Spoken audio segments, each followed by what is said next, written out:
10. Miss Andrea, please do lead a prayer. In the name of the Father, and of the Son, and of the Holy Spirit. Amen. Okay, before taking your seats, may I ask Mr. Apres to lead an energizer for us? Okay, thank you so much, Mr. Apres. So, again, good morning, students. Okay, how are you feeling today? Good to hear that. Okay, please be seated. So, Miss Secretary, are everybody present in the class today? Wow, very good. Perfect attendance for today's session. Now, who can give me the recap of our topic last meeting? Mr. Roldan. Okay, thank you so much, Mr. Roldan. So now, are you ready for our new lesson? That's the energy. So before we start our discussion this morning, let's have an activity first. So this activity is entitled Define Me.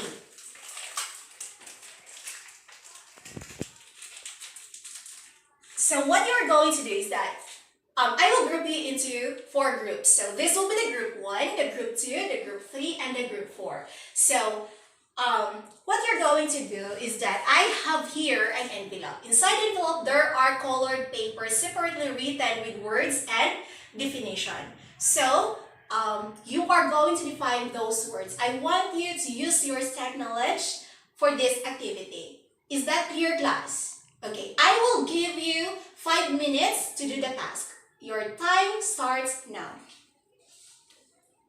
Okay, thank you so much for your participation for this activity class. So how did you find the activity?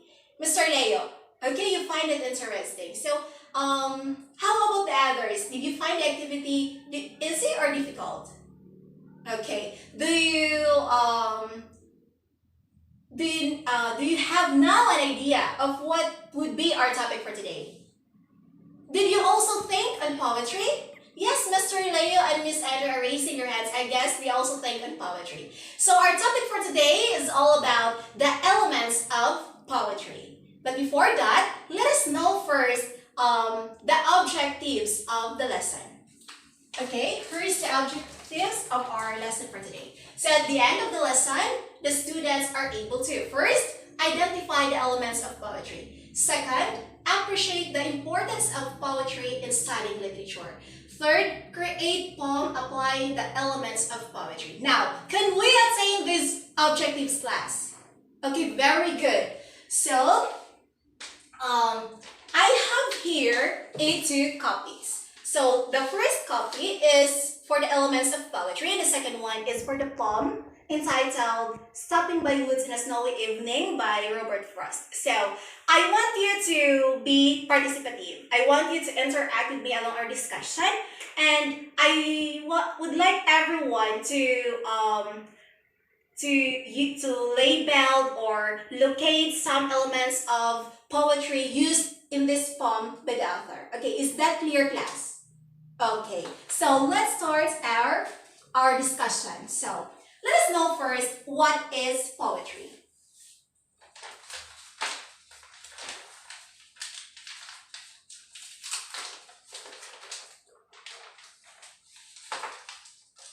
So what is poetry? Poetry is a form of writing that uses not only words, but also form, patterns of sound, imagery, and figurative language to convey the message. As we all know, class, when we are into literature, we could surely encounter poetry, right?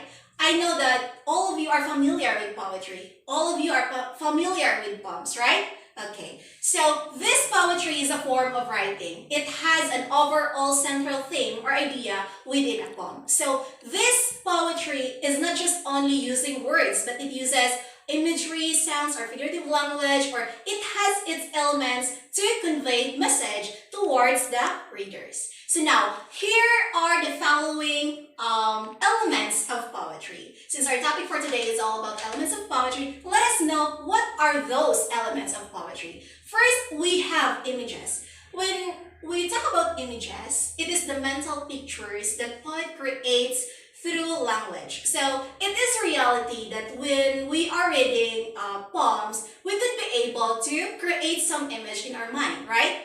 And I guess from the poem of Robert Frost, he is using images. Okay, yes. From the title itself, Mr. Sorry, yes. From the title itself, we could be able to think of a snowy place, an evening. When it is evening, it is dark, right? And then it is also mentioned there that there is a horse. So as we are going to read that poem, we could be able to picture out, right? Yes, very good. So these images mean it uses figurative language in which it represents objects, actions that appeals to our physical senses. Okay, so now the second one is diction. When we say diction, it is a selection of specific words. So the selection of specific words, that's what we call diction. So if the author uses formal words, the author uses simple words, that his or her choice. That's the speaker's or the writer's choice in using words for that specific literary pieces. Okay? So that's what we call diction, the selection of specific words.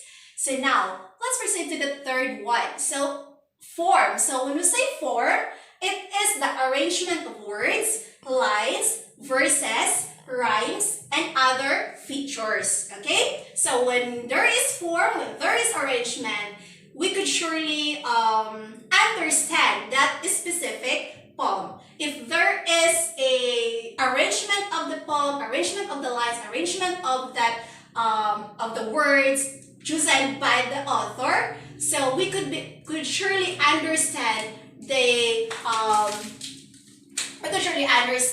purpose, or what is the main main purpose of the lesson, of the poem. Okay, so that's a form, the arrangement of those lines, of those words, of those rhymes. Okay, so let's proceed to the next one. So the cadence. When we talk about cadence, a rhythmic change in the inflection of sounds from words being spoken.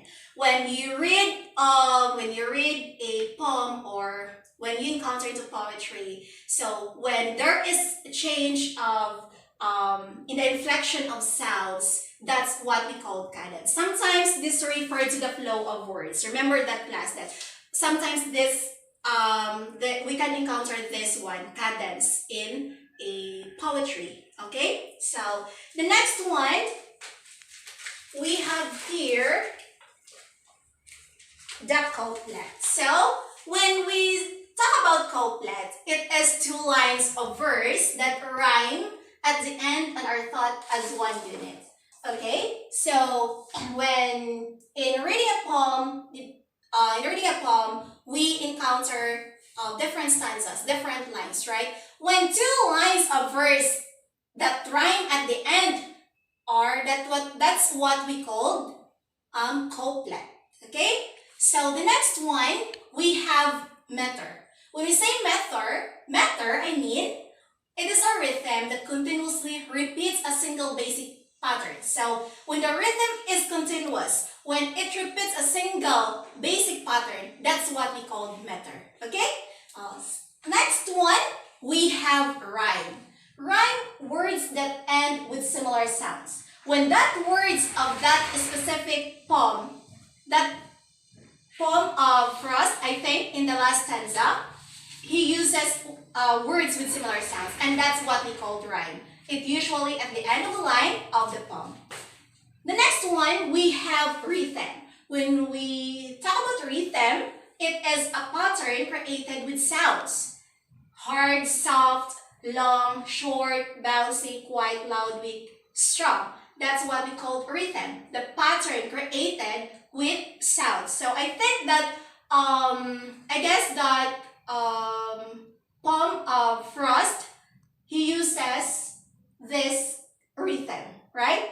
Okay. So the next one, we have stanza.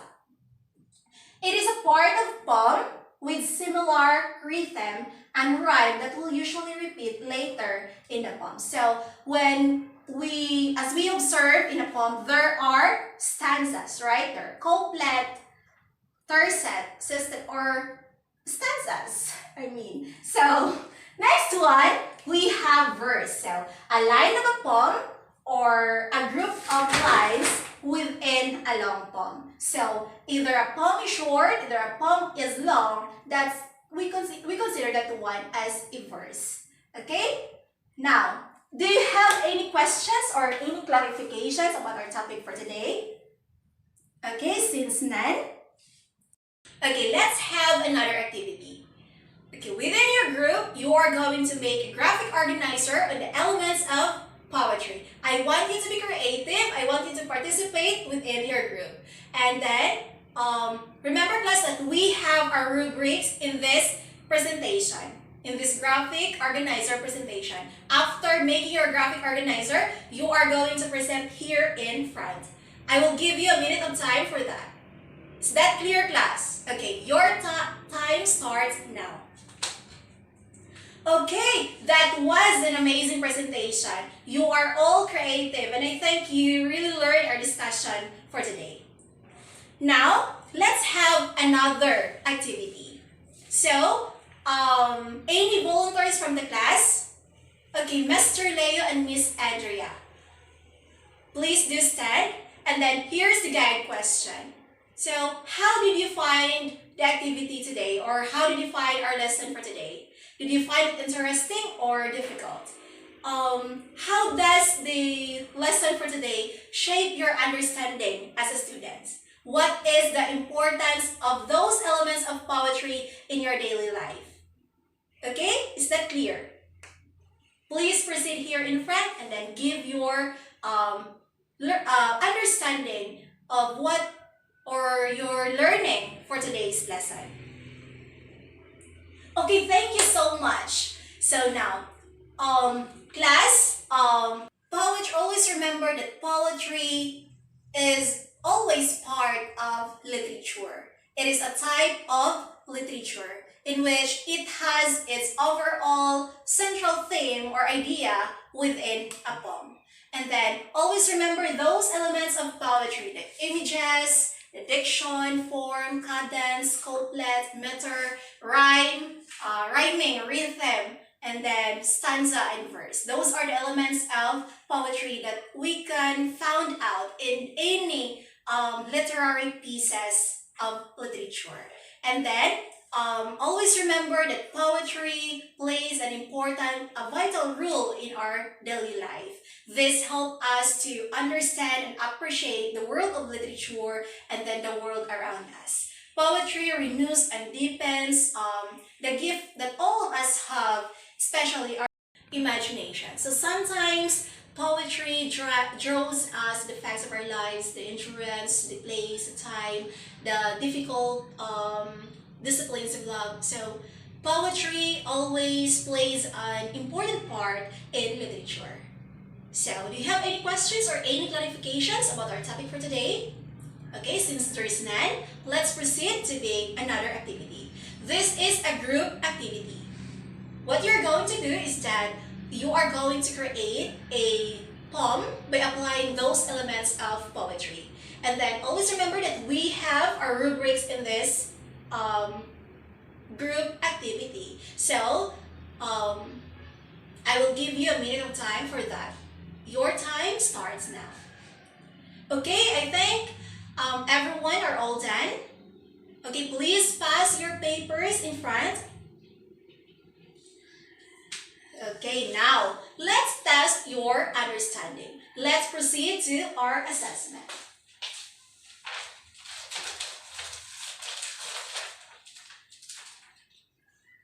Okay, the directions, give what is asked and write it in the space provided before the number. So get 1/2 sheet of paper and then answer the following questions.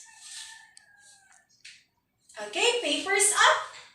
Let's check your work. Okay, number 1. It is the arrangement of words, lines, verses, rhymes, and other features. Okay, Mr. Leo. Okay, it's a form. The next one, number 2. It is a rhythm that continuously repeats a single basic pattern. Jaya. Okay, it's a meter. Number 3. It is two lines of a poem together with the same rhythm. Yes, Miss Andrea. Yes, very good. It's rhyming. Number 4, it is a selection of specific words. Yes, Mr. Roldan. Yes, very good. It's a diction. The last one. It is a line of a poem or a group of lines with a long poem. Okay, Mr. Upricks. Yes, very good. It's a verse. Okay, so who got the perfect score? Wow, most of you got the perfect score. Okay, please pass your papers in front. Okay, class, before giving our classroom for today, so I have here an assignment. Okay, research one poem on the internet and locate the different elements of poetry used in the poem. Okay. Okay, class, thank you so much for your participation and thank you so much for this time. Goodbye, class.